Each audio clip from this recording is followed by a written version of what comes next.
In the beginning, God created the heaven and the earth. The earth was without form and void, and darkness was over the face of the deep. And the Spirit of God was hovering over the face of the water. And God said, "Let there be light."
The Bible said in the New International Version of the Bible on Romans chapter 1, verses 20.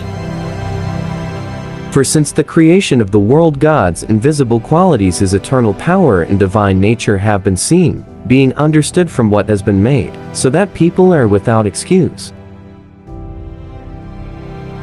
This word is an amazing place. It is filled with amazing things like animals, flowers, trees, water, and the greatest of them all are you. Humans have created many things in this amazing world that we call home. Humans' brains are complicated because they are good at making imagination to life. These are some of the people who turned their imagination to life.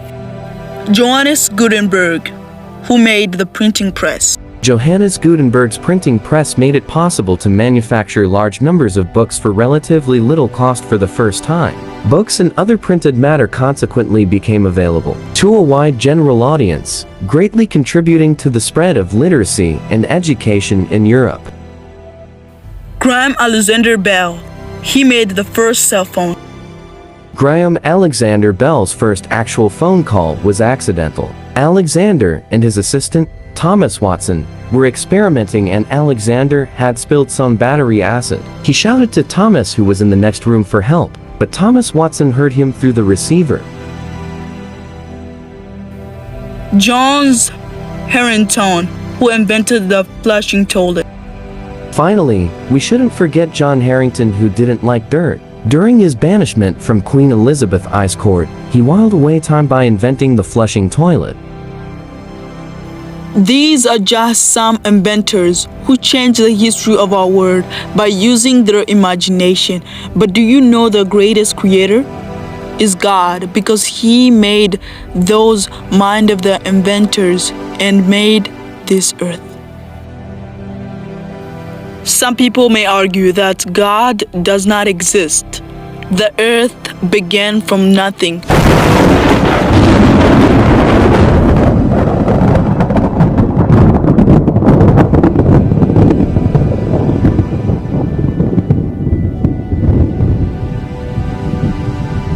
Let's put this to the test. Suppose you have a friend of yours and you are walking and your friend said, "This beautiful house came from nowhere, from nothing." What would you respond? If you're a fool, you would say, yes, it came from nothing. If you are not a fool, you would say no. But why not? Because you know that that house is the proof of a person who made it.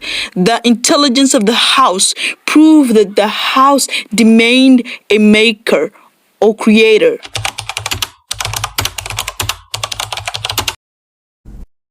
Everything that you are or ever will be made of starts as a tiny book of instructions found in each and every cell. Every time your body wants to make something, it goes back to the instruction book, looks it up, and puts it together.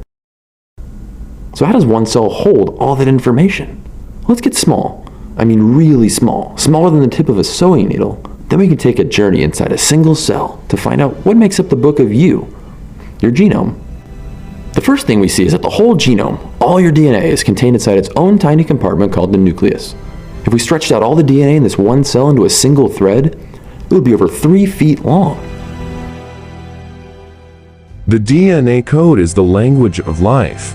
It contains the instructions for making a living thing.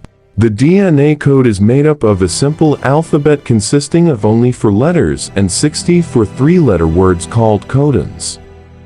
DNA is what makes our skin color, our hair color, our height. It is the book of us.